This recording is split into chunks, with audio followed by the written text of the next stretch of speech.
Assalamualaikum warahmatullahi wabarakatuh.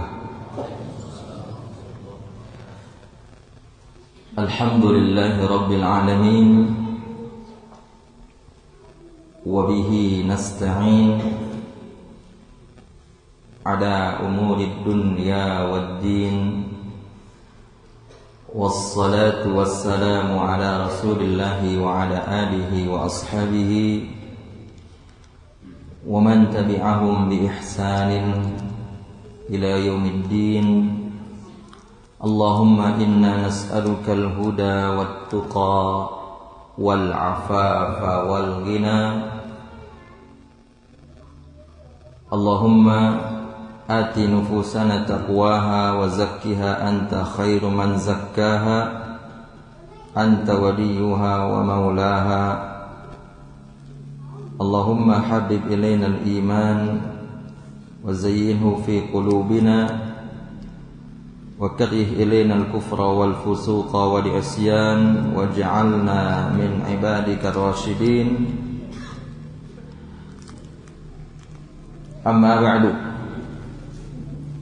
Bapak-bapak dan ibu-ibu, para ikhwan dan akhwat, saudara dan saudari, para hadirin dan hadirat yang dimuliakan Allah, dan pemirsa dimanapun berada, segala puji dan syukur kita hanya untuk Allah.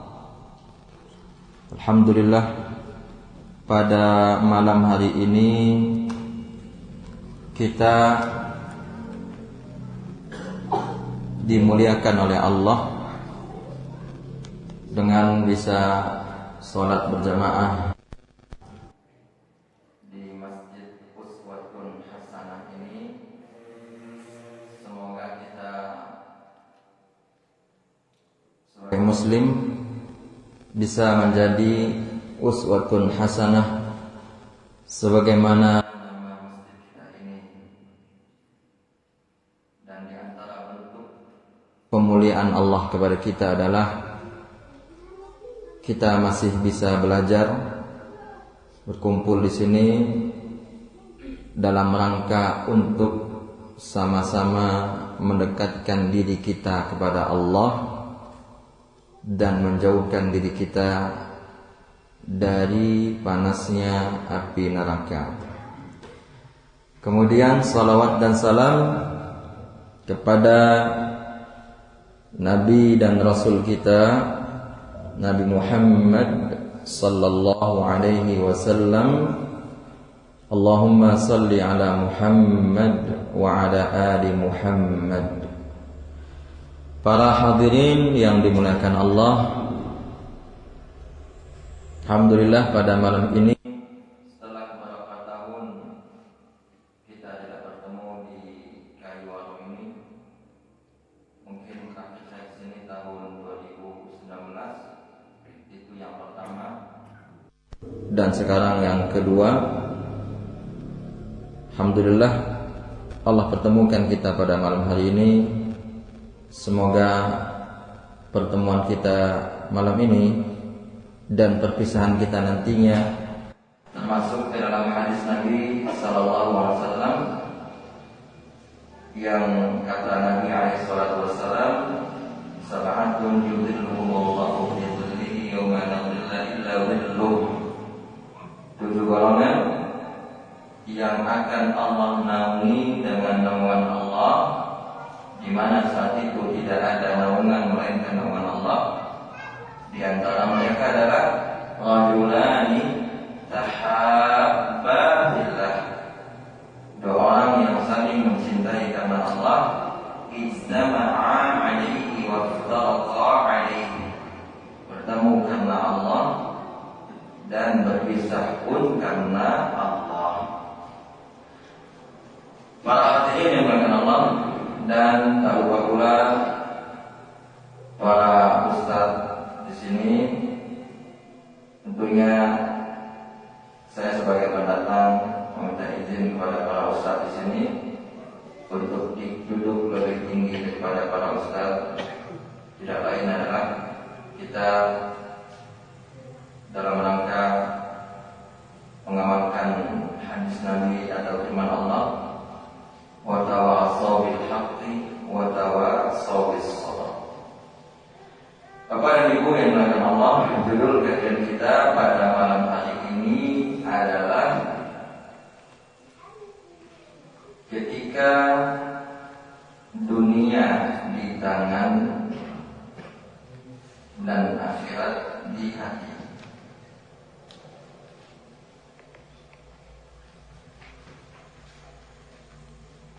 Ini penting kita bahas, meskipun dalam pertemuan yang cukup singkat ini, yaitu setelah maghrib ini sampai nanti Isya, dan nanti kita sambung sedikit. Kenapa ini kita bahas? Karena banyak di antara manusia pada hari ini mereka telah tertipu dengan kehidupan dunia. Padahal Allah Subhanahu wa taala berfirman di dalam surat Luqman, kata Allah Azza wa Jalla, "Fala taghurrannakumul hayatud dunya wa la yaghurrannakum billahil gharur." Di ayat 33. Maka janganlah Allah sekali-kali kehidupan dunia menipumu, dan jangan pula sekali-kali engkau tertipu dengan para penipu sehingga engkau jauh dari Allah. Jadi kehidupan dunia yang menipu menyebabkan kita semua jauh dari Allah Subhanahu wa ta'ala.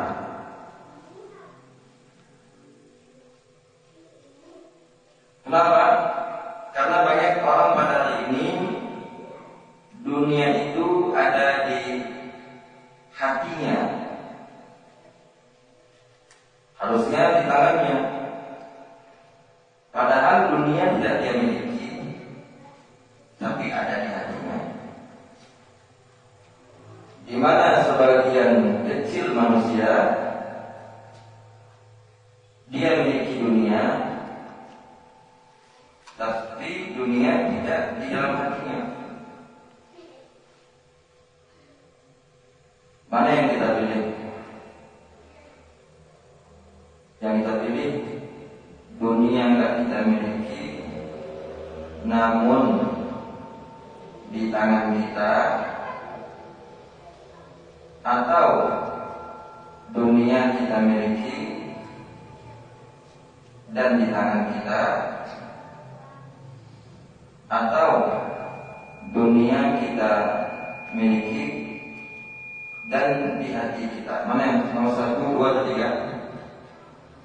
Pusing ya? Nomor 2.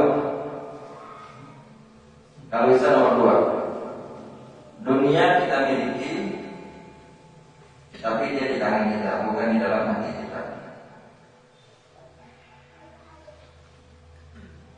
Kata Ibnu Qayyim al-Jauziyah rahimahullah di dalam kitab beliau yang berjudul Madarijus Salikin, beliau menyebutkan, "Famata kana al-malu fi yadika wa laysa fi qalbika, falam yadurraka syai'un." Apabila harta itu, kata Ibnu Qayyim al-Jauziyah, berada di tanganmu, bukan di hatimu, maka itu tidak akan membahayakanmu. Wa in kathura, meskipun engkau miliki harta itu dalam jumlah yang banyak. Berarti Bapak, Ibu-ibu, para hadirin, punya harta banyak itu nggak masalah, asalkan kita yakin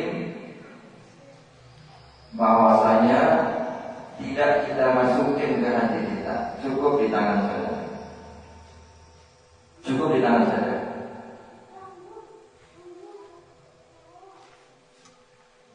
Tapi kalau sudah masuk dalam hati kita, ini berbahaya. Makanya Nabi di dalam hadis berkata sallallahu alaihi wasallam, la ba'sa bil ghina liman ittaqa. Tidak apa-apa menjadi orang kaya asalkan bertakwa. Jadi tidak apa-apa menjadi orang kaya asalkan bertakwa. Yang nggak boleh itu menjadi orang kaya kemudian lupa dengan diri. Kemudian apa kata lagi nabinya tadi? Wa ma kana fi qalbika wa laysa fi yadika walau lam yakun minha syai'un daraka. Kata Ibnu Qayyim al-Jauziyah rahimahullah, dan apabila dunia itu berada di dalam hatimu, bukan di tanganmu, maka akan membahayakanmu walaupun engkau tidak memilikinya. Kira-kira bisa paham Bapak Ibu? Bahasa sederhananya, walaupun dunia itu ada sama kita, selama tidak masuk ke dalam hati kita, ya kan? Hanya sebatas di tangan kita, maka itu enggak masalah, tidak akan berbahaya bagi kita. Tapi ketika dunia masuk ke hati kita, meskipun tidak kita miliki, kita nggak punya mobil, nggak punya rumah, nggak punya ruko, nggak punya pertanian, nggak punya tanah, nggak punya tabungan, tidak punya, namun dia ada di hati kita, maka itu berbahaya. Siapa yang mengatakan tadi? Ibnu Qayyim al-Jauziyah rahimahullah di dalam kitab apa? Madarijus Salikin. Jadi walaupun kita sekarang tematik, tentu diambil juga dari kitab. Oleh karena itu Nabi Muhammad SAW bersabda di dalam hadis yang diriwayatkan oleh Imam Ahmad, diriwayatkan juga oleh Ibnu Majah. Apa kata Nabi kita alaihi wasallam? Man kanatid dunya hammahu faraqallahu alaihi amrah. Siapa saja yang dunia itu menjadi ambisinya, cita tingginya, naudzubillah, dunia menjadi cita-cita tertingginya, maka akan Allah cerai-beraikan segala urusannya. Wa ja'ala faqrahu baina 'ainaihi, dan akan Allah jadikan di hadapan matanya kefakiran yang terus-menerus. Kurang terus, ya kan? Kurang terus. Kenapa? Karena dunia ambisinya, cita-cita terbesarnya, cita-cita tertingginya. Walam ya'tihi minad dunya illa ma kutibalah, dan dunia tidak datang kepadanya kecuali sekedar yang sudah ditetapkannya saja, yang sudah Allah tetapkan. Ini kalau ambisinya dunia. Sekarang kita lihat, masih hadis yang sama. Bagaimana kalau akhirat ambisinya? Wa man kanatil akhiratu niyyatah, barang siapa yang akhiratnya itu menjadi tujuan hidupnya, menjadi ambisi tertingginya, jama'allahu baina amrihi, Allah akan kumpulkan urusannya, Allah mudahkan urusannya, dimudahkan.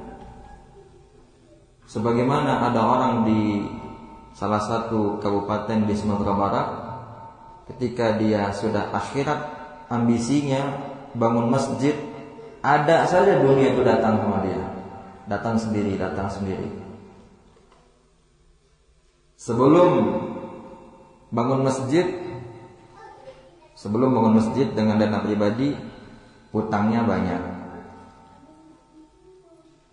Kemudian bangun masjid dengan dana yang seadanya, pelan-pelan, akhirnya hutangnya lunas, kemudian omsetnya bertambah di bagian yang lain. Ini janji siapa? Janji dari Nabi kita alaihi salatu wassalam. Allah kumpulkan urusannya, Allah mudahkan urusannya. Wa ja'ala ghinahu fi qalbih. Dan akan Allah jadikan kekayaan itu di dalam hatinya. Ini hadis yang berkenaan dengan judul kita. Allah jadikan kekayaan itu di mana? Di hatinya. Kekayaan yang sebenarnya itu kekayaan hati. Sebagaimana dalam hadis yang lain Nabi mengatakan alaihi salatu wassalam, "Laisal ghina 'an kathratil 'arad wa innamal ghina ghinan nafs." Bukanlah kekayaan itu dengan banyaknya harta. Ini ingat-ingat. Bapak-bapak, mas-mas. Sini kan ada mas-mas dari Jawa. Mbak-mbak, ibu-ibu, pakde-pakde, bude-bude, ingat bahwasanya kekayaan yang sesungguhnya bukan kekayaan harta, tapi apa? Kekayaan hati. Kemudian kata Nabi SAW masih di hadis yang sama, walam ta'tihi dunya wa hi illa wa hiya raghimah. Dan tidaklah dunia datang kepada dia. Kepada siapa dia ini? Orang yang ambisinya akhirat, melainkan dunia itu datang dalam keadaan hina.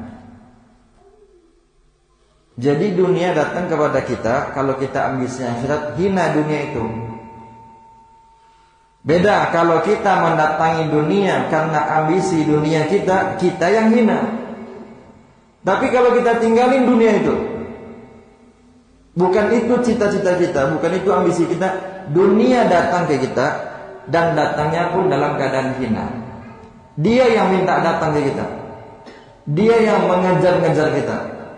Kita nggak perlu mengejarnya, cukup kita berambisi kepada akhirat, maka akhirat dapat, dunia pun datang dalam keadaan apa? Hina. Allah mengatakan di surat Asy-Syura ayat 20. Apa kata Allah SWT? Man kana yuridu al-akhirah, man kana yuridu harsal akhirah. Barang siapa yang menginginkan keuntungan akhirat, nazidillahu fi harsih, maka kami akan tambahkan keuntungannya itu. Kalau kita ingin akhirat, Allah tambahkan, datang berbagai nikmat dan jalan yang enggak disangka-sangka. Sebaliknya, barang siapa yang menginginkan dunia, maka kata Allah, nu'tihi minha, kami berikan kepada dia sebagian dari dunia. Jadi kalau kita ingin akhirat, akhiratnya ditambah, dunia dapat. Kalau kita ingin dunia, akhirat enggak dapat, dunia dapat namun sebagian kecil. Jadi kira-kira Bapak Ibu mau dunia atau akhirat? Akhirat kan? Karena kalau kita mau dunia berarti kita sedang jalan di tempat. Kita ini kan sekarang sedang di dunia. Kenapa masih ingin dunia lagi? Berarti kita jalan di tempat. Bapak Ibu yang dimuliakan Allah SWT, Imam Ahmad bin Hanbal ditanya oleh seorang, ayakunu rajulu zahidan wa indahu alfu dinar. Kata yang bertanya itu kepada Imam Ahmad bin Hanbal, apakah orang yang punya uang 1.000 dinar. 1.000 dinar itu kan banyak. Sekarang 1 dinar 2,5 juta. 1.000 dinar, 1 dinar itu kan 1 emas. 1 emas berapa Bapak? 2,5 juta ya. Berarti 1.000 dinar berapa? 2,5 M. Ya, 2,5 M. Kata laki-laki itu yang bertanya kepada Imam Ahmad bin Hanbal, ini disebutkan kisah ini masih di dalam kitab Madarijus Salikin. Dia punya uang 1.000 dinar. Apakah disebut orang zuhud? Apa kata Imam Ahmad bin Hanbal? Na'am. Iya. Dia disebut orang zuhud. Syaratnya la yafrahu idza zida fi malihi wala yahzanu idza nuqisa min malihi. Syaratnya apabila harta yang bertambah dia enggak bahagia, dan jika berkurang dia enggak sedih, maka dia orang yang zuhud meskipun punya uang 2,5 miliar. Bisakah kita gitu? Bertambah uang kita bahagia atau enggak bahagia? Berkurang kita tidak sedih. Bisakah? Bisa ya? Coba dulu. Coba. Lihat dompet kan? Tinggal sini. Lihat ATM, sedih. Kalau seandainya kita bisa bahagia atau tidak bahagia, tidak senang ketika harta bertambah, tidak sedih ketika harta berkurang, maka kita orang yang zuhud meskipun ada uang 1.000 dinar, 2,5 miliar. Tapi kalau nggak bisa gitu, nggak usah jadi orang kaya. Tidak usah jadi orang kaya. Kalau bisa, bagus jadi orang kaya. Kenapa? Karena dia tidak bahagia disebabkan harta bertambah. Karena itu dunia. Karena orang yang zuhud itu, dia bahagia itu ketika amal solehnya bertambah, dan sedih ketika amal solehnya terlalaikan. Itu baru orang yang benar-benar bahagia. Itulah ahli akhirat.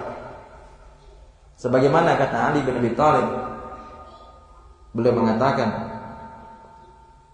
irtahalatid dunya mudbiratan wartahalatil akhiratu muqbilah. Kata Ali bin Abi Thalib, dunia itu pergi meninggalkan kita. Karena kan kita menuju akhirat. Setiap hari perjalanan kita ini, aktivitas kita ini, pada hakikatnya itu jalan menuju akhirat. Cuma kita nggak sadar. Kita nggak sadar. Kadang kita nggak sadar. Kemanapun kita berjalan, angka umur kita bertambah, hakikatnya dia berkurang. Setiap jalan kita, setiap hari yang kita lewati, hakikatnya umur kita berkurang. Walaupun angka bertambah, sebenarnya kita ini sedang berjalan menuju akhirat. Berarti kita akan meninggalkan dunia, menghadap kepada akhirat. Kemudian apa kata Ali bin Abi Thalib? Fa kullu wahidatin minhuma banun. Dunia itu punya anak, kata Ali bin Abi Thalib, sebagaimana akhirat pun punya anak. Fakunu min abna'il akhirah wa la takunu min abna'id dunya. Jadilah kalian anak-anaknya akhirat, jangan jadi anak-anaknya dunia. Jadi kita disuruh Bapak Ibu menjadi anak apa? Anak-anak akhirat. Jangan jadi anak-anak dunia. Ini kata siapa? kata Ali bin Abi Thalib radhiyallahu anhu, fa innal yawma 'amalun wa la hisabun wa ghadan hisabun wa la 'amalun. Sesungguhnya hari ini, kata Ali bin Thalib, di dunia ini tempat kita beramal, bukan tempat menghitung-hitung amal. Oleh karena itu, tidak usah kita menghitung pahala kita, sebagaimana tidak usah menghitung dosa orang lain. Kenapa? Karena dunia ini adalah darul amal, walaysat daran lil hisab. Dunia ini adalah tempat beramal, bukan tempat menghitung. Kalau memang harus menghitung, nggak bisa tidak, tidak bisa tidak, harus kita menghitung. Hitunglah dosa kita, dan hitunglah pahala orang lain. Itu kalau harus menghitung. Tadi dikatakan oleh Ali bin Abi Thalib, dunia ini tempat apa? Tempat beramal, bukan tempat menghitung. Wa ghadan, besok, kata beliau, di mana? Di akhirat. Hisabun wala amalun, tempat untuk menghitung, bukan lagi tempat untuk beramal. Bagaimanapun kita ingin beramal, besok kita jelaskan insyaallah di kajian duha sesuai dengan judul. Bagaimanapun kita berharap, berangan-angan orang meninggal. Angan-angan itu bahasa Arabnya amani. Jadi di dalam bahasa Arab beda antara angan-angan dengan harapan. Nanti kita bahas besok waktu duha.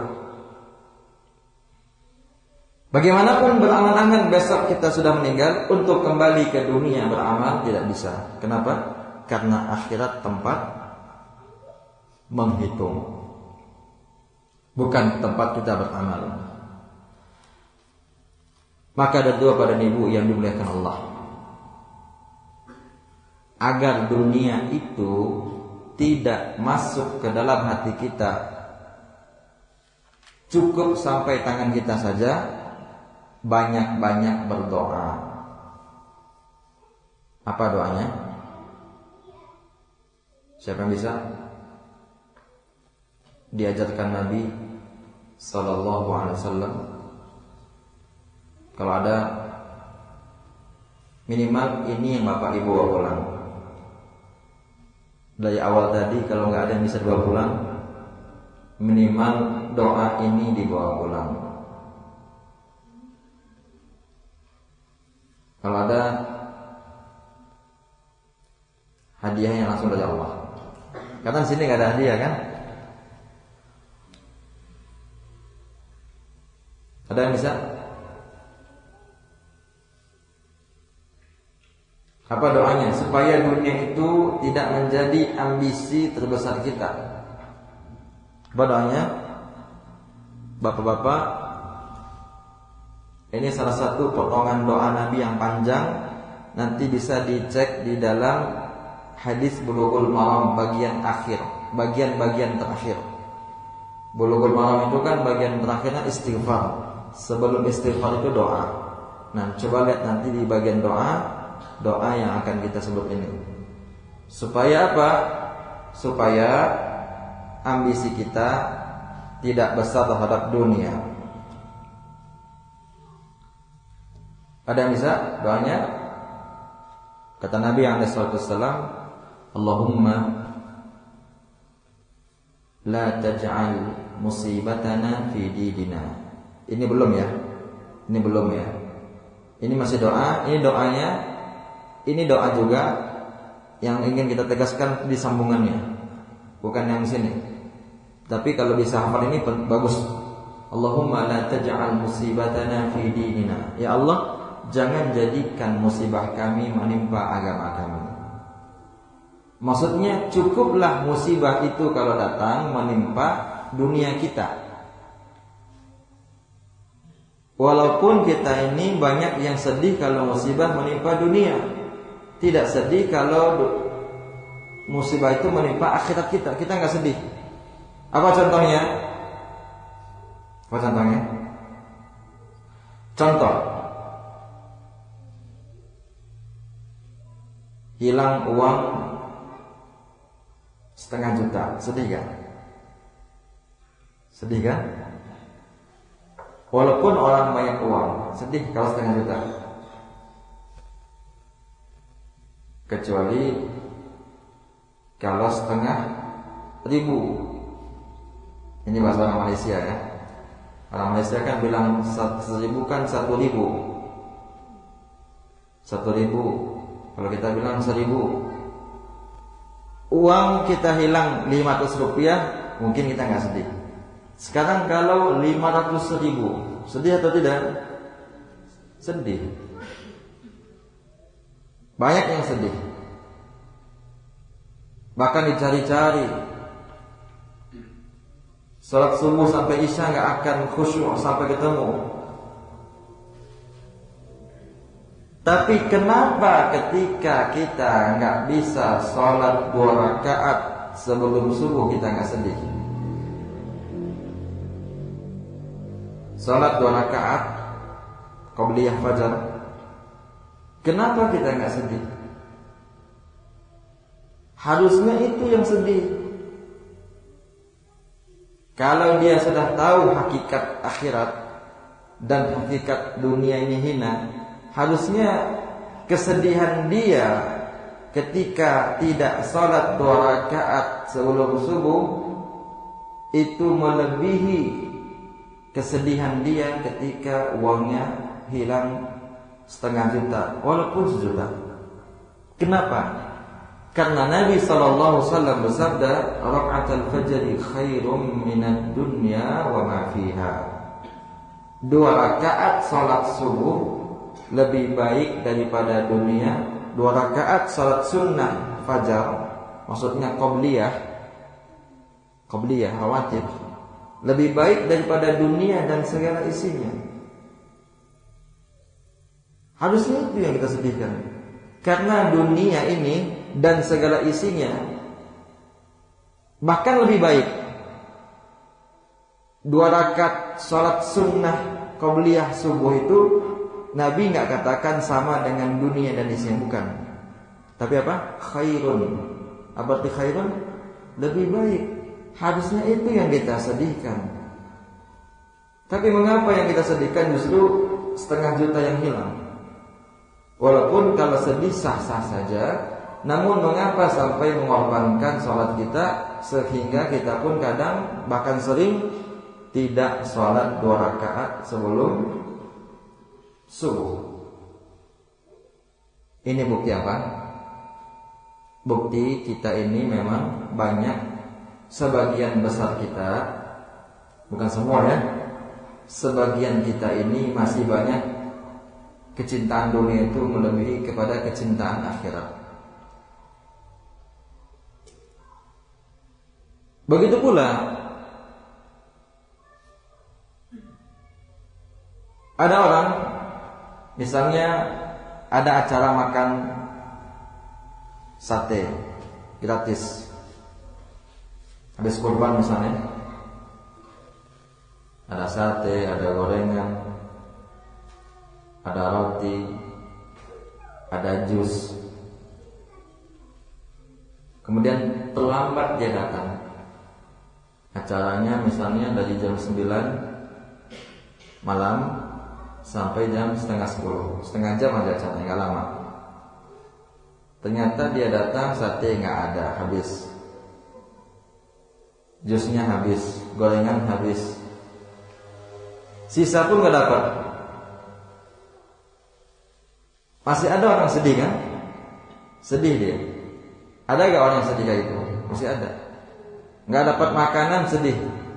Apalagi makanan itu kesukaan dia, sedih dia gak dapat. Bahkan mau dia tuh berantem aja mau dia.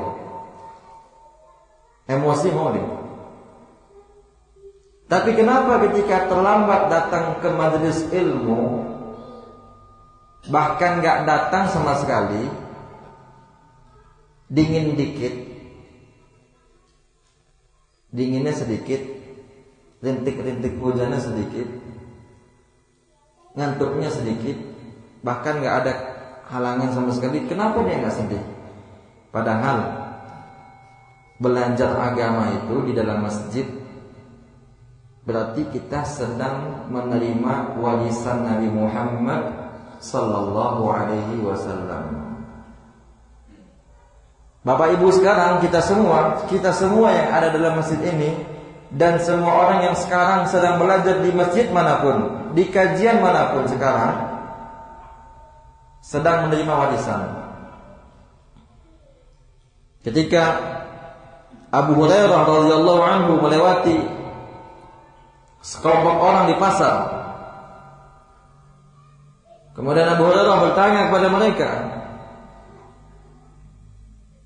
sungguh celaka kalian, warisan Nabi sedang dibagikan di masjid, kalian malah ngobrol di sini. Apa kata mereka yang sedang di pasar itu? Benarkah? Benar, datang ke masjid sekarang. Kemudian mereka datang ke masjid, ke masjid Nabi SAW, masjid Nabawi. Ketika itu masjid Nabawi masih kecil ketika itu. Dan ketika itu di pasar Madinah. Kemudian sampai mereka yang tadinya di pasar, sampai di masjid, mereka lihat orang sedang sholat sunnah, ada orang sedang baca Al-Quran, ada orang sedang belajar agama, membahas halal dan haram. Kemudian mereka pulang ke pasar, bilang sama Abu Hurairah, wahai Abu Hurairah, mana warisan itu?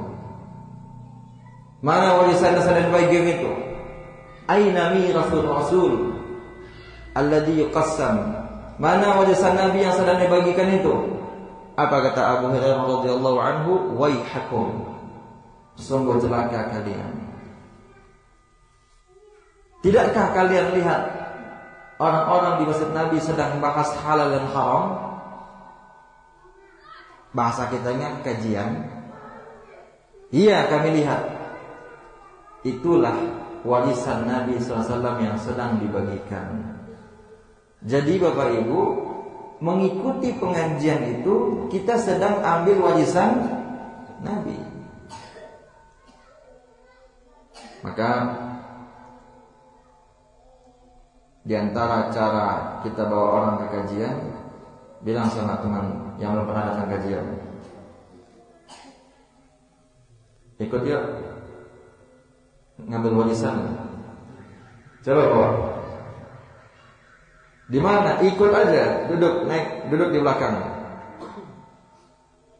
Nyampe di masjid ternyata nggak ada warisan dibagikan. Dia sangka ke hotel, mungkin ke rumah, ternyata di rumah Allah. Ketika nanti tanya, ketika pulang, mana uangnya, warisannya mana? Itu dia tadi, kita kan harus dengan kajian. Itulah warisan Nabi Muhammad sallallahu alaihi wasallam. Nah, kita kenapa nggak sedih, nggak kajian? Bahkan ada orang dalam 1 minggu tidak pernah kajian. Kalau di sini saya nggak tahu, kan kita jarang bertemu. Tapi ada orang nggak pernah kajian, minggu pertama, minggu kedua, minggu ketiga, minggu keempat, bahkan ada minggu itu yang kelima, pekan kelima. Bulan ini, bulan itu, bulan besok, bulan satu lagi, bulan besoknya lagi, tidak kajian dia. Tidak kajian. Padahal kajian itu kita harus ingat, itu adalah warisan yang lebih baik daripada dunia dan isinya yang sedang dibagikan kepada kita. Kata Nabi SAW, innamal ulama'u warasatul anbiya fa innal anbiya'a lam yuwarithu lahum dinaran wala dirhama faman akhadhahu akhadha bihadzin wafir. Para ulama itu adalah pewaris para nabi, karena sesungguhnya para nabi tidaklah memberikan warisan dinar, tidak pula dirham. Barang siapa mengambil warisan nabi, sungguh dia telah mengambil bagian yang sangat banyak. Ilmu ini bapak-bapak, ibu-ibu, lebih baik daripada dunia dan isinya. Dan kalau ada orang yang punya ilmu kemudian punya harta, demi Allah akan bermanfaat hartanya. Makanya bapak-bapak yang sedang panen kentang, yang kentangnya banyak di gudang rumahnya, cabenya, kentangnya, yang rumahnya gedong, uangnya banyak. Kalau bapak-bapak dan ibu-ibu yang orang kaya ini tidak belajar agama, uangnya itu, kekayaan itu akan mengantarkan ia ke neraka kalau enggak punya ilmu. Tapi kalau dia belajar agama, ya, bukan hanya sekedar membantu dengan uang saja. Misalnya ada kajian, ambo lah ikut ngaji dong. Paham mas bahasa Jawa mas? Mas di sini.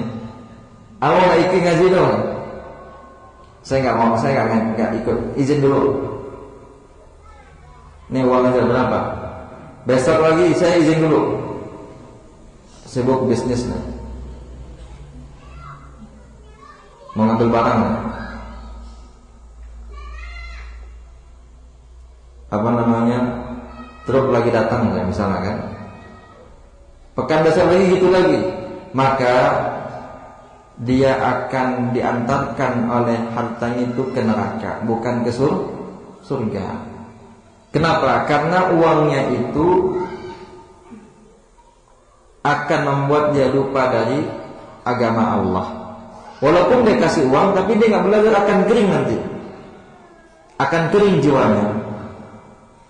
Karena yang membuat orang jiwanya itu hidup bukan uang, Bapak Ibu, tapi adalah harta, tapi adalah ilmu.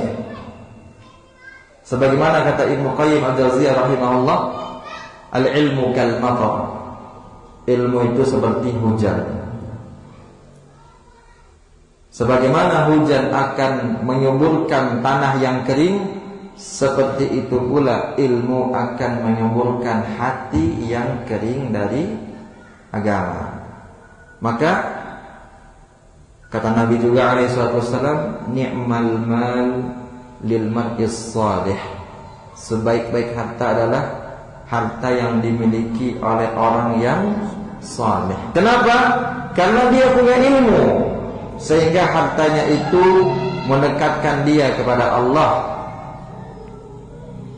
Sebagaimana di Madinah, sudah azan, Bang? Udah mau ya? Sebentar. Di Madinah ada orang kaya. Di Madinah itu orang kaya banyak ya. Ada ini orang kaya, masya Allah, namanya Syekh Yusuf Al-Untayr. Kalau pernah Bapak Ibu ke Makkah umrah atau haji, kemudian baca Hotel Sofwah bintang 5, itu punya beliau, punya Syekh Yusuf Al-Untayr. Syekh Yusuf pakai ain, Al-Untayr, Untayr pakai ain. Coba mungkin kalau di Google mungkin ada, bisa jadi ada, mungkin ada ya. Coba dicek. Masih hidup orangnya, masya Allah, sudah hampir 10 tahun umurnya. Yang punya hotel Sofia itu beliau, dan banyak hotel lainnya lagi di Madinah. Tinggal di Madinah. Beliau walaupun orang kaya, miliarder, suka bagi-bagi uang, puluhan M bagi-bagi uang setiap bulannya. Benar itu? Tanya sama orang yang kuliah di Madinah, Insya Allah tahu. Insya Allah tahu, insya Allah. Janda dia kasih uang, mahasiswa dia kasih uang. Bahkan kemarin ketika pasca corona, sedang corona, kampus Madinah ketika itu menahan beasiswa berapa bulan. Sebagian mahasiswa yang tinggal di kampus yang tidak pulang, lockdown, itu makannya ditanggung oleh Syekh Yusuf An-Nudar, mahasiswa se-Universitas Islam Madinah. Berapa puluh ribu mahasiswa, atau berapa ribu, mungkin di bawah 10.000 yang gak pulang. Dari puluhan ribu mahasiswa di Madinah, mungkin di bawah 10.000 orang tidak pulang. Setiap hari berapa bulan beliau yang tanggung makannya. Dan beliau walaupun kaya, tapi duduk di kajian Syekh Abdul Razak Al-Badar hafizahullah. Duduk di kajian Syekh Abdul Muhsin Al-Badar hafizahullah, bapak dari Syekh Abdul Razak Al-Badar hafizahullah. Jadi walaupun kita punya uang, kaya, inilah contoh orang yang dunia itu bukan di hatinya, tapi di mana? Di tangannya. Jubahnya pun bukan jubah mahal, sorbannya pun bukan sorban mahal. Kalau ketemu sama beliau, gak nyangka beliau ini orang kaya. Setiap hari di Masjid Nabawi bagi-bagi siwak. Beliau sendiri yang bagi-bagi siwak. Setiap hari di Masjid Nabawi beliau biasa duduk di pintu Quba. Pintu Quba itu kalau sana kiblat berarti sebelah kanannya ya. Bagi-bagi siwak. Beliau langsung bagi-bagikan. Padahal orang kaya. Bagi uang pun demikian. Beliau langsung bagi-bagikan uang ke mahasiswa. Sambil zikir subhanallah, subhanallah, subhanallah, subhanallah.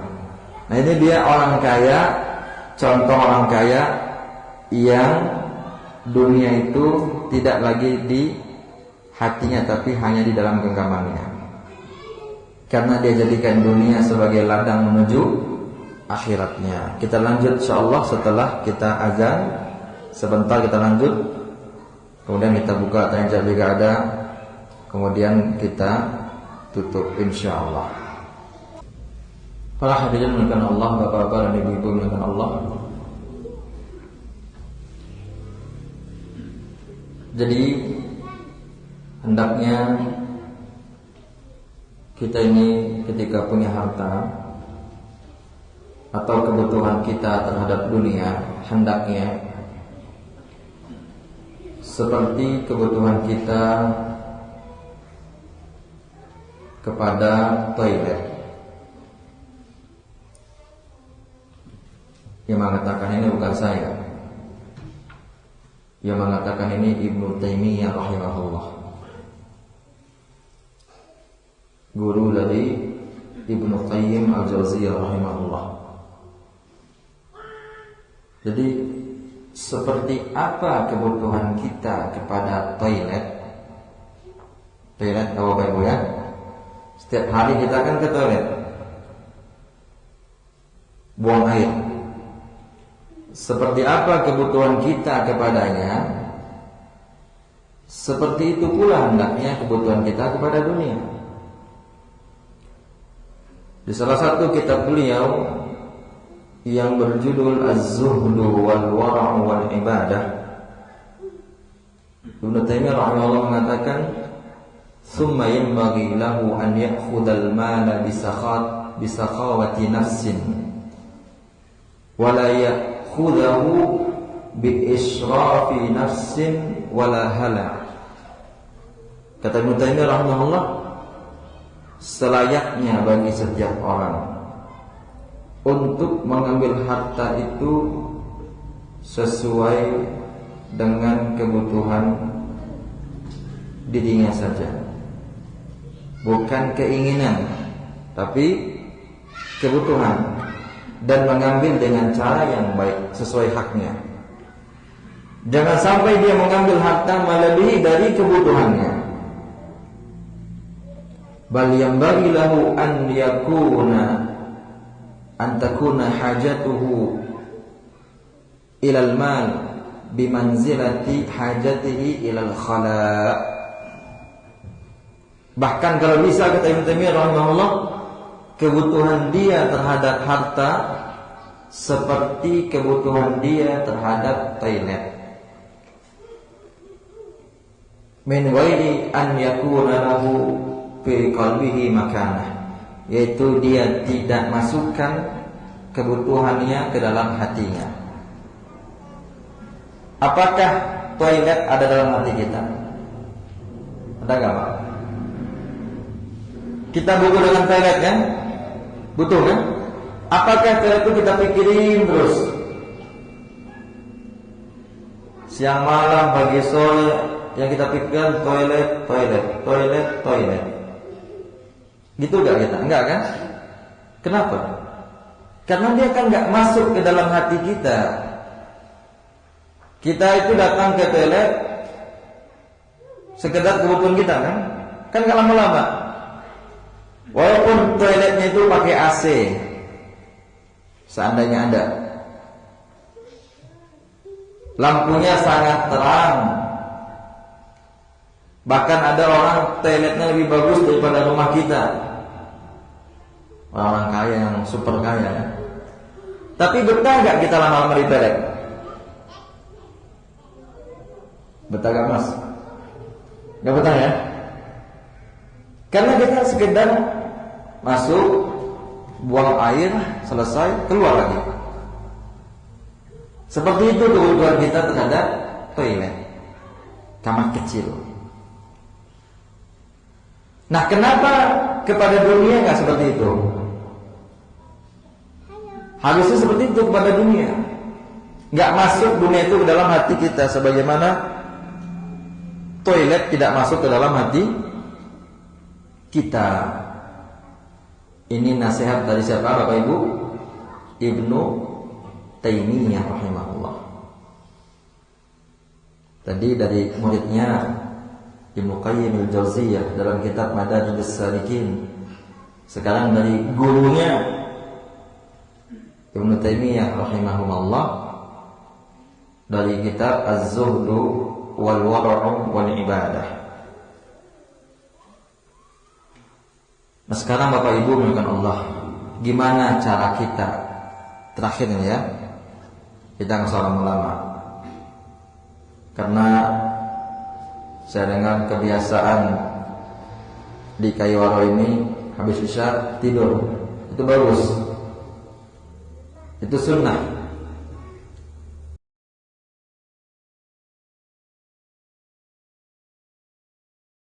Sampai jam 3 malam ramai,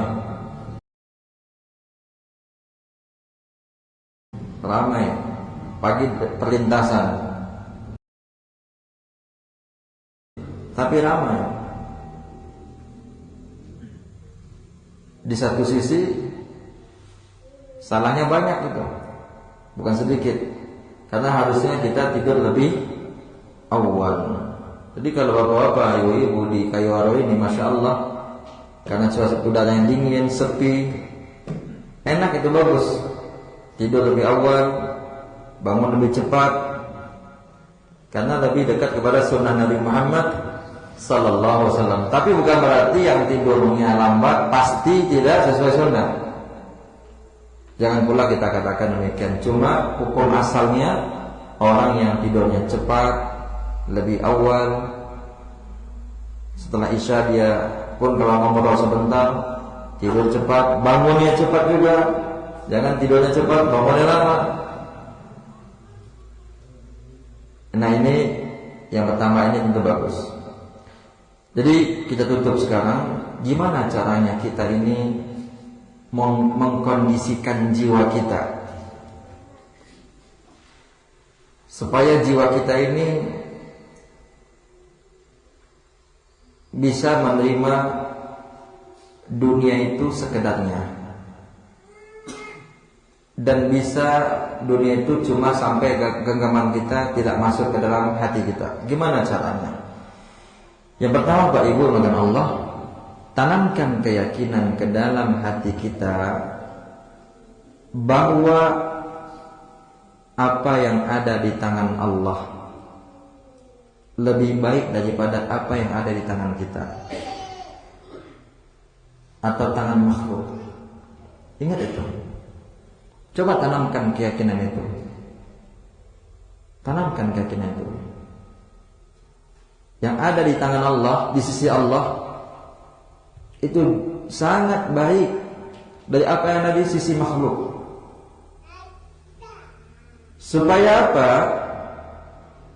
Supaya kita tidak berharap kepada makhluk. Supaya kita tidak selalu melihat ke atas dalam urusan dunia. Ada orang punya motor baru, kita pingin beli juga kayak itu. Ada orang beli jamnya bagus, pengen juga seperti itu. Ada orang HP-nya bagus, pengen juga. Ada orang yang memang dia ini gak pernah tahan lihat HP. HP-nya sudah ada, HP-nya misalnya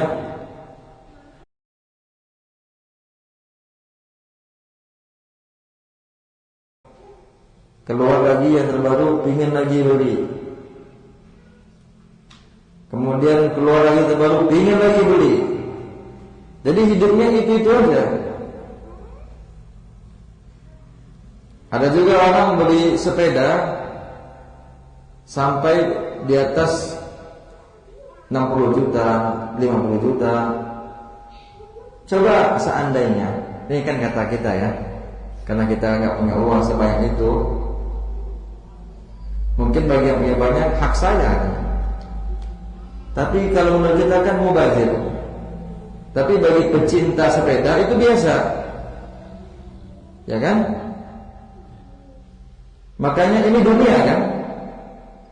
Kenapa ada orang mau beli sepeda 60 juta harganya, bahkan mungkin lebih dari 60 juta? Karena cintanya itu. Tapi kenapa kalau sekolah agak mahal dikit dibanding yang lain sekolah agama? Hitung-hitungan dia, hitung-hitungan. Sekolah agama cari PT itu agak mahal dikit misalnya, tapi sepeda dia nggak bilang itu. Atau ikut klub motor, klub mobil, banyak habis uangnya, dia nggak hitung-hitungan. Mau dia keluarin uang puluhan juta, ratusan juta. Apa sebab tadi? Cinta dunia. Bahkan katanya ada orang sampai beli jam miliaran rupiah. Kan cuma lihat waktu aja. Jam 1, jam 3. Apa gunanya jamnya 2M, waktu sholat masuk nggak sholat? Apa gunanya? Biarlah nggak punya jam tangan, ya kan?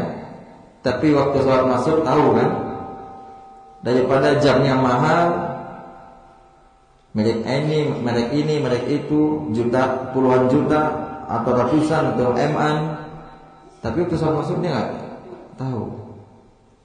Maka tanamkan keyakinan dalam diri kita para hadirin, apa yang ada di sisi Allah itu lebih baik daripada yang ada di sisi manusia. Yang kedua, agar kondisi kita ini, hati kita ini tidak dibayang-bayangi oleh dunia. Yang kedua adalah latih jiwa kita tidak bersedih ketika dunia itu hilang. Latih. Coba kita latihan. Ketika bangkrut, cabai nggak panen, kentang nggak panen, harusnya panen, padahal sudah ada bayang-bayangan. Nih kalau panen kentang nih, mau beli Pajero lagi nih, misalnya. Padahal sudah ada Pajero di rumah. Alangkah bagusnya, coba dalam pikirannya, kalau panen ini kentang, langsung bikin masjid pribadi. Coba gitu. Coba mas-mas, pakde-pakde, bapak-bapak, coba gitu. Panen kentang langsung bikin masjid dana pribadi. Jangan kasih orang lain ikut serta. Jangan kasih. Buat akhirat kalau bisa kita sendiri. Kalau buat dunia biarlah sama-sama. Buat akhirat ya sendiri. Cuma kan kita balik. Kalau kita akhirat sama-sama bagusnya. Dunia sendiri. Harusnya itu yang dibalik. Buat dunia sama-sama, akhirat sendiri. Maksudnya pahala akhirat itu kita borong semua. Tanya berapa sih bikin masjid sekarang? Atau bikin pesantren sekarang berapa sih di Kayu misalnya kan? Mungkin 5M. Dah saya sendiri nanggung semuanya. Ada yang mau ikut serta? Nggak usah. Biar dia bagian lain, mobil atau apa, saya bangunannya 5M.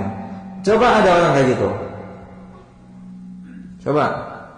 Padahal dia ada uang. Kebanyakan kita, ayo siapa ikhwan, akhwat, kita sama-sama. Padahal dia ada uang itu. Kecuali memang gak ada uang, sama-sama.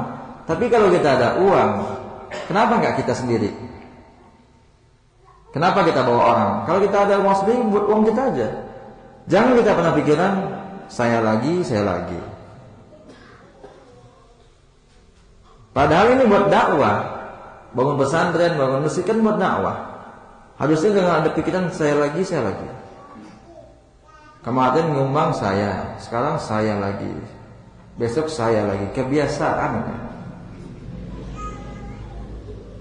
Biar aja. Urusan orang gak mau nyumbang itu urusan dia dengan Allah. Nanti di akhirat kita pasti bangga tuh. Pasti kita bahagia. Dulu alhamdulillah kita yang nyumbang terus. Jadi bapak gak usah khawatir bapak yang nyumbang terus.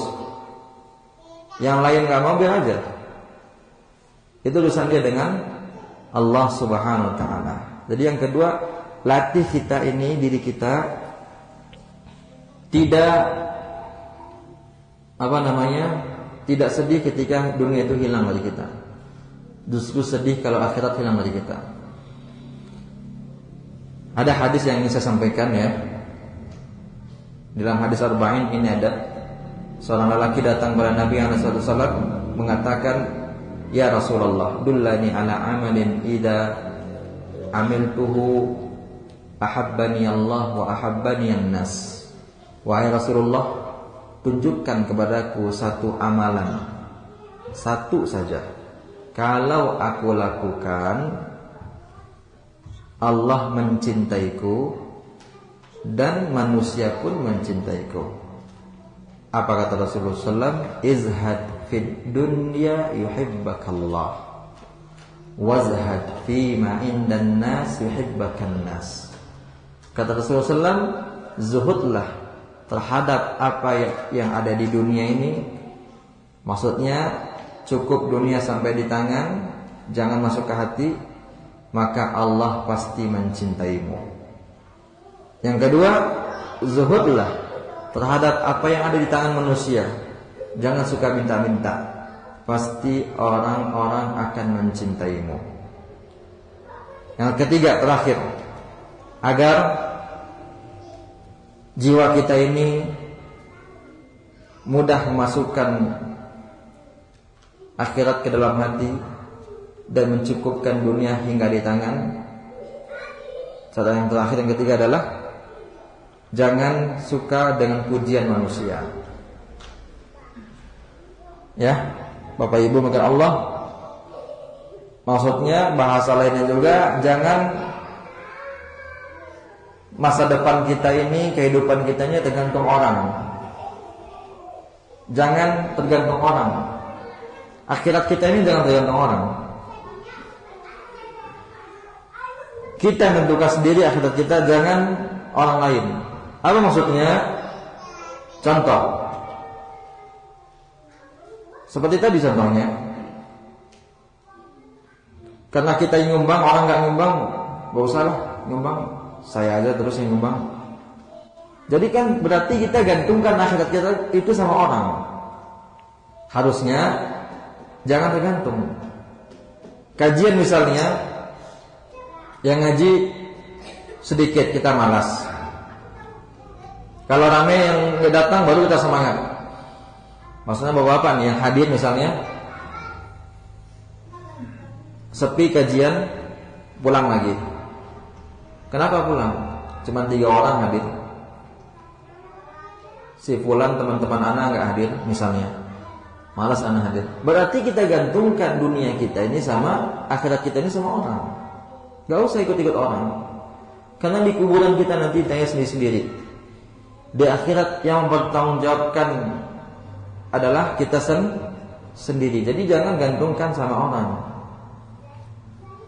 Kemudian juga Bapak Ibu mengatakan Allah, ini khususnya Bapak yang di sekolah, di yayasan atau dalam panitia dakwah.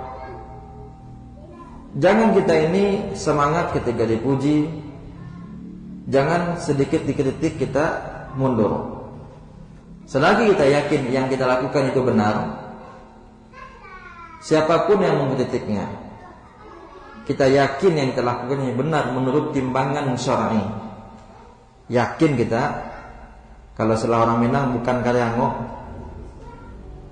Yakin ini, kita yakin seyakin-yakinnya dalam timbangan syar'i yang kita lakukan benar, tidak salah. Walaupun ada yang mencela kita, mengkritik kita, jangan didengar. Kemudian jangan mundur. Jangan mundur. Kemudian jangan kita ini semangat ketika dipuji. Semangat dipuji baru semangat. Gak ada pujian kita gak semangat. Apalagi bagi bapak-bapak yang baru merintis dakwah di Kaiwaro misalnya, mungkin akan ada, mungkin tidak dapat pujian, justru dapat celaan misalnya, itu nggak usah didengar. Nasihat saya kepada kita semua, kita ini berdakwah karena Allah, bukan karena manusia. Jadi ketika kita ingin mendirikan sekolah, mendirikan ini, mengadakan ini, kemudian kita dicela, kita rasa itu bagus, dan sudah minta pendapat sama orang berilmu itu bagus, namun kita dicela, tidak dipuji, biarkan aja. Dan jangan kita bangkit setelah dipuji. Bangkitnya itu adalah karena pahala Allah Subhanahu wa taala, bukan karena apa? Pujian manusia. Kenapa masalah ini saya bahas yang ketiga ini? Karena ini berkaitan, karena pujian manusia itu biasanya membuat orang cinta dunia. Pujian manusia membuat orang memasukkan dunia ke dalam hatinya. Dan juga ingat perkataan seorang ulama yang mengatakan, hubbud dunya ra'su kulli khati'ah. Cinta kepada dunia yang berlebihan adalah sumber segala dosa. Kenapa ada orang cukur jenggot? Kan karena cinta dunia. Dia ingin kelihatan lebih muda. Kalau berjanggut itu banyak model orang tua kan, makanya dia cukur. Dia cukur. Kenapa perempuan nggak mau pakai jilbab dalam? Masih banyak yang nggak mau. Padahal sudah ngerti mungkin, sudah baca, sudah dengar kajiannya. Apalagi pakai menutup wajahnya, karena ingin tampil cantik. Ingin tampil cantik di depan orang itu cinta dunia atau bukan? Cinta dunia. Kenapa masih pakai lipstik misalnya? Ketemu orang keluar rumah masih pakai bedak. Maaf ibu-ibu ya. Ibu-ibu sini enggak, ibu-ibu yang lain maksudnya. Pakai bedak, tebal bedaknya. Karena cinta dunia. Karena cinta dunia. Maka cinta dunia ini berbahaya kalau berlebihan. Bukan berarti tidak boleh cinta dunia dong. Sama sekali nggak boleh juga enggak. Kalau nggak boleh cinta dunia sama sekali, ya udah kita jalan kaki aja kemana-mana. Jangan beli mobil, jangan beli motor. Tidak ada sofa di rumah kita. Kalau memang kita yakin nggak cinta dunia sama sekali, cinta dunia itu boleh. Itu adalah tabiat manusia mencintai dunia. Zuyyina lin-nasi hubbus syahawati. Itu dia dalilnya Ali Imran. Itu biasa. Cuma yang nggak boleh ini berlebihan. Sampai-sampai dunia masuk dalam hatinya, akhirat ada di tangannya. Semoga bermanfaat bagi kita semua. terkhusus bagi saya menyampaikan kesimpulan dari kajian kita selama 1 menit saya sampaikan atau 2 menit. Jadikan akhirat masuk ke dalam hati, dunia sampai di tangan saja. Yang kedua, jadikan kebutuhan kita terhadap dunia seperti kebutuhan kita terhadap toilet.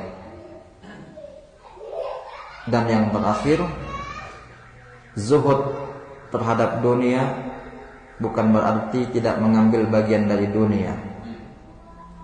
Karena Allah mengatakan, ini yang saya lupa tadi sempat saya sampaikan dalilnya, di dalam surah Al-Qasas Allah mengatakan ayat 77, wabtaghi fima atakallahu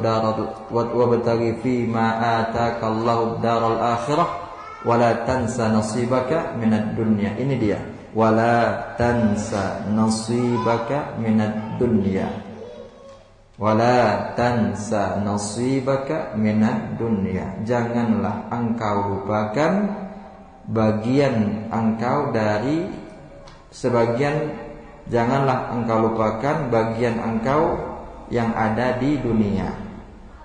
Ya, jangan kita lupakan. Kita punya sedikit bagian kita di dunia, yang sedikit itu jangan kita lupakan. Makanya Allah bahasakan dengan kata minad dunya, bukan fit dunya. Wala tansa nasibaka minad dunya, bukan fit dunya. Berarti bagian kita ini sedikit di dunia. Karena min, ini kalau orang Bali bahasa Arab tahu, kalau pakai fi berarti semuanya punya kita. Tapi karena pakai min lit tabi'iyum, menyatakan sebagian. Ini saja yang bisa saya sampaikan. Semoga kita semua para pecinta akhirat dan tidak mencintai dunia berlebihan. Kemudian kita senantiasa beramal soleh untuk selalu mendekatkan diri kita kepada Allah Azza wa Jalla, dan tidak tertipu dengan fitnah-fitnah yang ada di dunia ini. Apabila ada pertanyaan, kita buka 1 atau 2 pertanyaan, 3 paling banyak. Jika tidak, kita tutup. Saya tunggu. Ada bapak atau ibu-ibu? Adapun saya tidak punya pertanyaan, karena saya ingin kalau ada pertanyaan ada hadiah. Namun hadiah lupa saya bawa. Saya juga tidak ingin membebankan kepada panitia, tapi saya lupa. Ada Bapak Ibu? Baik, silakan Pak. Assalamualaikum warahmatullahi wabarakatuh. Waalaikumsalam warahmatullahi wabarakatuh. Tentang berkaitan dengan judul tadi, apakah kalau kita ingin misalnya ingin jadi bupati atau jadi kedudukan dan sebagainya, kemudian kita mencari pangkat, itu juga termasuk mencintai dunia sampai ke hatinya, penjelasannya tadi. Masya Allah, pertanyaan bagus. Nabi SAW bersabda, la tas'alil imarah, jangan minta jabatan. Jadi Nabi berkata supaya kita ini jangan minta jabatan. Apakah minta jabatan itu secara mutlak haram?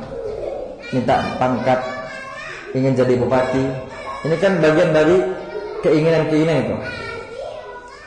Tentu juga tidak. Kalau memang kita yakin, kalau bapak-bapak ya yakin ingin jadi bupati itu untuk menebarkan dakwah murni karena akhirat, ini yakin 100% ya, enggak dugaan kuat, tapi yakin 100% murni karena akhirat, hanya menjadikan itu wasilah saja, dan yakin juga tidak terfitnah dengan fitnah-fitnah yang begitu banyak, enggak mungkin kita sebutkan di sini. Silakan jadi bupati. Keinginan-keinginan itu silakan. Kalau memang benar-benar yakin. Sebagaimana Nabi Yusuf alaihissalam minta dijadikan menteri di Mesir, wazir. Karena beliau yakin beliau bisa.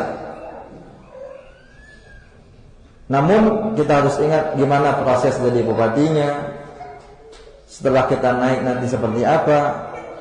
harus sampai ke situ keyakinannya itu. Tapi hukum asalnya tidak boleh minta jabatan atau punya keinginan yang bersifat duniawi. Namun mungkin ada pengecualian. Ada orang niatnya murni untuk dakwah seandainya. Nah ini insya Allah tidak masalah. Jadi kalau seandainya yakin Pak ingin jadi bupati, seseorang Pak ya, ingin naik pangkat, itu kan Pak. Dan dengan naik pangkat itu dia ingin membantu dakwah. Misalnya polisi dari kombes ingin naik jadi brigjen, irjen, komjen, bahkan jenderal. Dengan itu dia yakin bisa menjadi salah satu wasilah memudahkan dakwah, membantu kaum muslimin mendekatkan diri kepada Allah, bukan ingin popularitas semata, maka insya Allah tidak masalah. Kalau keinginannya sebatas itu. Tapi kalau keinginannya hubbus syuhrah, cinta popularitas, ingin dikenal orang. Kenapa jadi bupati? Supaya terkenal. Kenapa jadi ustadz? Supaya terkenal. Kenapa belajar di Madinah misalnya?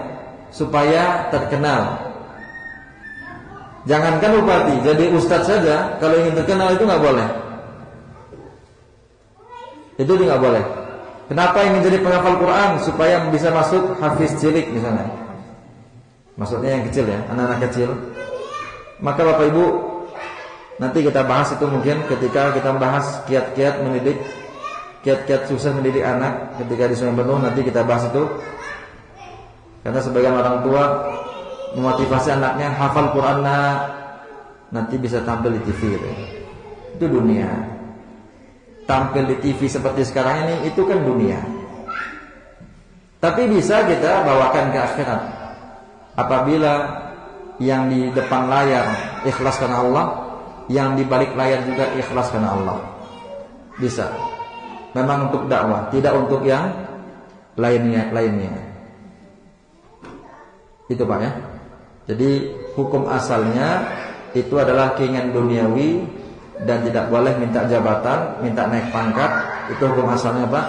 Tapi kalau memang dia yakin untuk pengembangan Islam, dakwah, bukan pribadinya, maka semoga insya Allah tidak masalah. Ya Pak ya. Wallahu a'lam. Pertanyaan terakhir. Assalamualaikum Ustaz. Waalaikumsalam warahmatullahi wabarakatuh. Kami buka warung di rumah. Kemudian pada hari tertentu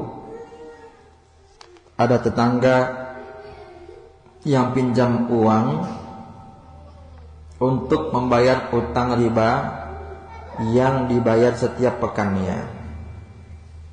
Bolehkah kami menolong tetangga dalam hal ini?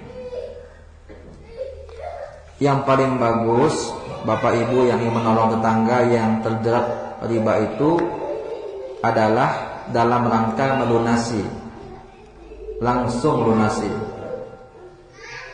Terjerat utang riba, langsung kita bantu, ini uang buat kamu, bukan pinjam lagi, kasih. Nabi SAW bersabda, unsur akhaka zaliman au mazluma. Tolonglah saudara engkau yang terzalimi, yang zalim dan yang terzalimi. Siapa yang zalim di situ? Rentenirnya zalim.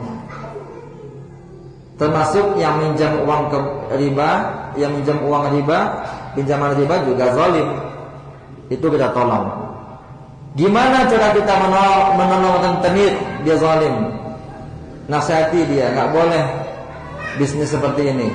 Gimana cara nasihati orang yang pinjam riba dan dia juga zalim? Bilang sama dia, ini juga nggak boleh. Kalau kamu mau berhenti, saya kasih kamu uang donasi ini. Besok jangan pinjam lagi. Ini lebih bagus. Dan termasuk yang pinjam itu juga orang yang terzalim. Jadi yang pinjam uang dengan pinjaman riba dia zalim sekaligus terzalimi. Maka alangkah bagusnya orang demikian kalau kita mampu, apalagi dia minjam uang dulu buat kebutuhan pokoknya, bukan untuk gaya hidupnya, buat kebutuhan pokoknya. Dia pinjam uang itu riba, walaupun dia tahu itu riba, cuma dia merasa terpaksa. Kita kasih uang, kita bilang jangan lagi kamu pinjam-pinjam seperti ini. Bahkan kalau bisa kita pinjamkan untuk modal usaha, itu lebih bagus. Ini namanya ihsan. Apa namanya ini? Ini namanya akhlaknya ihsan. Orang gak buat baik sama kita, kita buat baik sama orang. Ini ihsan namanya.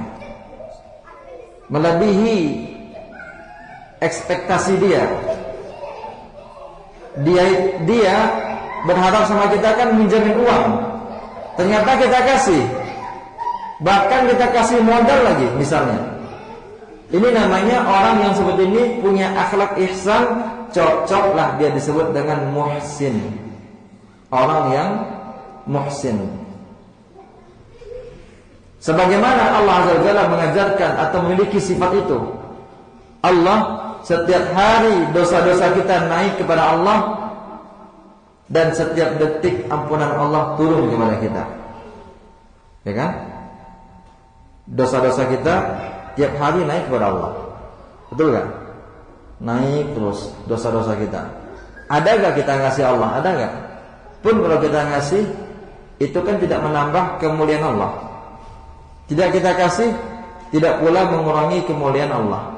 Dosa kita naik terus kepada Allah tiap harinya, namun setiap detik, bahkan kurang dari sedetik, ampunan Allah selalu turun kepada kita. Makanya Allah punya sifat namanya Al-Ihsan. Orangnya, karena Allah punya sifat itu, nama sifat itu, zatnya adalah Al-Muhsin. Nah, manusia bisa meniru sifat itu. Di antaranya, orang gak pernah berbuat baik sama kita, tujuannya ingin pinjam uang sama kita, malah kita kasih. Ambil salah. Kalau memang kamu ini butuh uang untuk bayar utang riba, dan dulu kamu punya utang buat kebutuhan pokok, ini ambil uang. Saya lagi ada uang, kemarin habis panen kentang banyak, ambil nih uang, ambil 10 jutanya, lunasi utang semua. Saya masih ada lagi uang 5 juta, ambil nih buat modal kamu, buka usaha modal. Ada gak orang seperti itu? Ada gak? Mungkin kita aneh ya. Maka dosa nomor itu ada walaupun jarang, tapi ada insyaallah. Jangan kita bilang, jangan kita pesimis dengan orang baik. Alhamdulillah masih ada orang-orang baik yang seperti itu insyaallah. Ini pertanyaannya atau jawabannya. Semoga Allah berkahi kita semua. Mohon maaf apabila ada yang kurang. Terima kasih atas perhatiannya, juga kepada para pemirsa di Surau TV dan para hadirin terkhusus yang di Kayuwaro ini. Juga ucapan terima kasih kepada tim Surau TV serta tim Seratur. Semoga Allah berkahi dan Allah jaga kita, Allah lindungi kita. InsyaAllah kita masih ada kajian besok di waktu duha, yaitu tentang angan-angan orang-orang yang sudah meninggal. Subhanaka Allahumma bihamdik, asyhadu an la ilaha illa anta, astaghfiruka wa atubu ilaik. Wassalamualaikum warahmatullahi wabarakatuh.